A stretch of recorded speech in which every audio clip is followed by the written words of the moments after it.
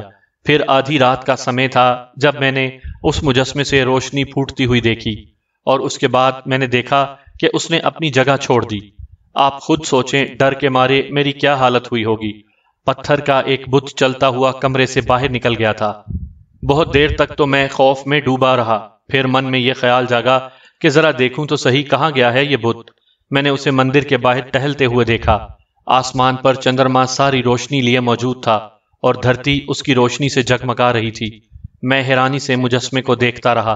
تبھی اس کی نگاہیں میری جانب اٹھیں اور وہ آہستہ آہستہ چلتی ہوئی میرے قریب آ گئی۔ اس نے مجھے بتایا کہ میں چندرکا ہوں، تو نے مندر کی صفائی ستھرائی کی ہے، میں تجھ سے خوش ہوں۔ یہ میرا مندر ہے۔ بس مہاراج، میں مہامتی کے چرنوں میں جھک گیا اور انہوں نے اپنا ہاتھ میرے سر پر رکھ دیا۔ اس دن سے میں مہامتی کا پجاری ہوں۔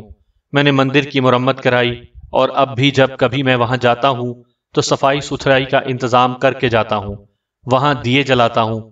پچھلے دنوں بھی میں اسی پریشانی میں ڈوبا ہوا وہاں پہنچ گیا۔ جب بھی مجھے کوئی پریشانی ہوتی ہے میں مہامتی کے چرنوں میں پہنچ جاتا ہوں اور وہ مجھے میری پریشانی کا کوئی اپائے بتا دیتی ہے۔ مہاراج جگمان کے دیہانت کے بعد حالات کی پریشانی کا شکار ہو کر میں وہاں پہنچا تھا تو مہامتی نے کہا کہ ایک آدمی ایسا ہے جو مادھوپوری کو شانتی دے سکتا ہے، اور انہوں نے مجھے آپ کا نام بتایا اور کہا کہ میں آپ سے مشورہ لوں۔ یہ ہے ساری کہانی مہاراج۔ میں حیرت سے منہ کھولے وکرم سنگھ کی یہ داستان سن رہا تھا۔ میں نے اس سے کہا، وکرم سنگھ، کیا میں چندرکا کے درشن کر سکتا ہوں؟ کیوں نہیں، کل ہی چلتے ہیں، وکرم سنگھ نے کہا۔ میں نے بڑی مشکل سے دوسرے دن کا انتظار کیا تھا۔ بھوج لیکھا کے 4 پنوں کا گیان میرے پاس موجود تھا، گو ابھی تک میں نے ان 4 پنوں میں سے ایک پنے کا گیان بھی استعمال نہیں کیا تھا۔ ضرورت ہی نہیں پیش آئی تھی، لیکن میرے من میں یہ آرزو ہمیشہ سے تھی کہ میں پوری بھوج لیکھا پڑھ لوں۔ چتر بنس نے چندرکا کے بارے میں بتایا تھا، اسی وقت سے میں چندرکا کی طلب میں لگ گیا تھا، لیکن کوئی ایسی پیش رفت نہیں ہوئی تھی جس سے میں چندرکا کے قریب پہنچ سکتا، اور اب حالات نے یہ بتایا تھا چندرکا کا مجسمہ بول سکتا ہے۔ اس کا مطلب ہے کہ وہ مندر اس کی ملکیت ہے، ہو سکتا ہے وہ اسی کا گھر ہو۔ بہرحال وکرم سنگھ نے دوسرے دن تیاریاں کیں اور ہم گھوڑوں پر سوار ہو کر چل دیے۔ ویرانے میں ایک سر سبز و شاداب مقام پر، جو ہو سکتا ہے اس سے پہلے سر سبز و شاداب نہ ہو، بلکہ صرف وکرم سنگھ کی عقیدت نے اسے یہ شکل بخشی ہو، یہ مندر موجود تھا۔ چھوٹا سا صاف ستھرا مندر۔ ہم اس کی سیڑھیاں چڑھ کر چبوترے پر پہنچ گئے۔ چھوٹا سا دالان اور اس کے بعد وہ بڑا کمرہ جس میں چندرکا کا مجسمہ موجود تھا۔ وکرم سنگھ کے دل میں بڑی عقیدت تھی۔ اس نے مجسمے کے پاس جانے سے پہلے درختوں وغیرہ سے گرے ہوئے پتوں کی صفائی کی۔ بڑی عقیدت سے وہ سارے کام کرتا رہا۔ مجھ سے بھی اس نے یہی کہا کہ مہاراج، مندر صاف ستھرا کرنے کے بعد اندر چلیں گے۔ میں نے اس کی بات مان لی اور اس کے بعد میں اس کمرے میں داخل ہو گیا جہاں چاروں طرف روشن دان بنے ہوئے تھے۔ ایک جانب عقبی دروازہ تھا جو اندر سے بند تھا، سامنے کا دروازہ کھلا ہوا تھا اور اس میں کوئی پٹ وغیرہ موجود نہیں تھے۔ میں نے کمرے کے بیچوں بیچ چندرکا کا مجسمہ دیکھا۔ ایک گول سے پتھر کے چبوترے پہ ایک حسین عورت کھڑی ہوئی تھی۔ نہ جانے یہ مجسمہ کون سے پتھر سے تراشا گیا تھا۔ عورت کے بدن کا لباس بالکل یوں لگتا تھا جیسے ابھی ہوا کے جھونکے سے ہلنے لگے گا، اور اس کا چہرہ، اس کے لمبے لمبے بال، پتھرائی ہوئی آنکھوں میں ایک انوکھی دلکشی، چہرے کے نکوش میں ایک ایسا بانک پن کہ انسان دیکھے تو نگاہیں نہ ہٹنے پائیں۔ میں نے اسے دیکھا اور پہلی بار مجھے اپنے وجود میں زلزلہ سا محسوس ہوا۔ مجھے یوں لگا جیسے میرے دل و دماغ میں گڑگڑاہٹ پیدا ہو رہی ہو اور بدن پر تھر تھری آتی جا رہی ہو۔ میں اسے دیکھتا رہا۔ مجھے یوں لگا جیسے وہ مجھے دیکھ کر مسکرائی ہو اور اس نے رخ بدل لیا ہو۔ حالانکہ پہلے میں نے اسے جس انداز میں دیکھا تھا وہ اور تھا۔ لیکن اب اس کا رخ تبدیل ہو گیا تھا۔ یہ میری غلط فہمی نہیں تھی، بلکہ جو کچھ تھا نگاہوں کے سامنے تھا۔ میں دل و دماغ کی اس ہلچل کو بہت دیر تک خاموشی سے برداشت کرتا رہا۔ نہ جانے یہ سب کچھ کیا تھا، نہ جانے کیوں ایسا ہوا تھا۔ بہرحال وکرم سنگھ نے مجھے جھنجھوڑ کر چونکایا۔ درشن کے لیے مہاراج ایک بات بتاؤ۔ جی بیاس مہاراج، ابھی تھوڑی دیر پہلے جب ہم نے اس مجسمے کو دیکھا تھا تو اس کا سر جھکا ہوا تھا، ہاتھ جوڑے ہوئے تھے اس نے، اور اس کے چہرے پر مسکراہٹ تھی۔ اب دیکھو ذرا، اب دیکھو۔ دیکھ چکا ہوں مہاراج، وکرم سنگھ نے پراسرار لہجے میں کہا۔ کیا اس کا یہ انداز بدل نہیں گیا؟ بھگوان کے لیے ایسی باتیں نہ کریں مہاراج۔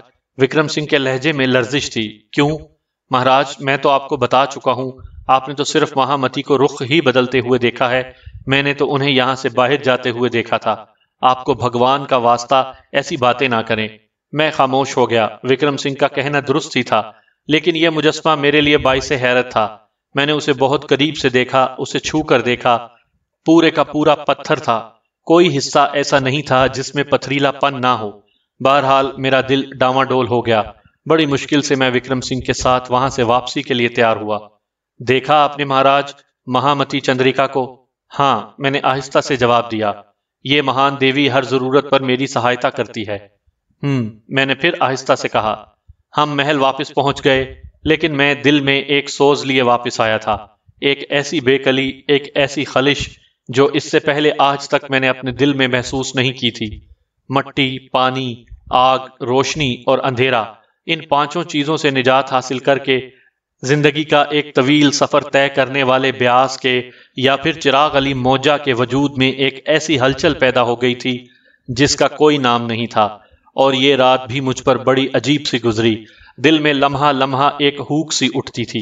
وہ مسکراہٹ، آنکھوں کا وہ انداز، وہ بدلا بدلا سا وجود، کیا تھا وہ؟ کیا ہے چندریکا؟ کیا ہے؟ نہیں، میں کسی ایسی مصیبت کا شکار ہو گیا ہوں جس سے اب تک آشنا نہیں تھا۔ شاید اسے محبت کہتے ہیں، شاید اسے عشق کہا جا سکتا ہے، اور ایک لمحے کے لیے مجھے اپنے آپ پر ہنسی آ گئی۔ پتھر کے مجسموں سے عشق کرنے والا میں پہلا ہی انسان ہوں گا، لیکن میرے اندر تو اور بھی بہت سی تبدیلیاں تھیں۔ اتنے طویل عرصے سے جینے والا بھی تو میں پہلا ہی انسان ہوں، یا پھر وہ جو سنسار میں اپنا وجود کھوئے ہوئے ہیں اور اپنے گیان دھیان کے چکر میں پڑے ہوئے اپنی رنگ رلیوں میں مست ہیں۔ میرا دل اس طرح مچل اٹھا کہ میں اپنی جگہ سے اٹھ گیا۔ میں چندریکا کے مندر جانا چاہتا تھا، میں ایک بار پھر اس حسین وجود کو دیکھنا چاہتا تھا۔ میرے ہوش و حواس کی دنیا تہ و بیلا ہو گئی تھی، اور اپنی زندگی کے انوکھے پن پر مجھے خود ہی ایک شرمندگی کا احساس ہوتا تھا۔ لیکن بدقسمتی یہ تھی کہ میرا وجود پتھریلا نہیں تھا، گوشت پوست کا بنا ہوا تھا۔ دل و دماغ بھی تھے، ان میں انسانیت کے لیے محبت اور ہمدردی بھی تھی۔ میں نے لوگوں کے لیے جو کچھ کیا تھا وہ اپنے جذبوں سے مجبور ہو کر ہی کیا تھا۔ گویا انسانی سرشت، انسانی فطرت مجھ سے ابھی تک نہیں چھینی تھی، اور اسی فطرت میں تو عشق پلتا ہے۔ بہرحال نہ باہر نکلنا مشکل تھا، نہ گھوڑے کا حصول۔ راستوں کا تعین حالانکہ اس وقت میں نے نہیں کیا تھا، لیکن یوں لگتا تھا جیسے میرا جذبہ شوق مجھے صحیح سمت لے جا رہا ہو۔ 2.5 کوس کا فاصلہ ہی کتنا دور سے میں نے چاندنی میں چمکتا ہوا مندر دیکھ لیا، اور مندر دیکھ کر میرے دل کی دھڑکنیں پھر سے تیز ہو گئیں۔ لرزتے قدموں سے اندر پہنچا اور پھر اس دروازے سے اندر داخل ہو گیا جس کے دوسری جانب چندریکا پھول کی طرح کھلی ہوئی تھی۔ میں اس کے سامنے پہنچ گیا اور مبہوت ہو کر اسے دیکھنے لگا۔ آہ، کتنی سندر ہے وہ، کیسی پیاری، کیسی انوکھی۔ میں اسے دیکھتا رہا اور اچانک ہی میں نے محسوس کیا کہ اس نے پہلو بدلا ہے۔ میں چونک پڑا۔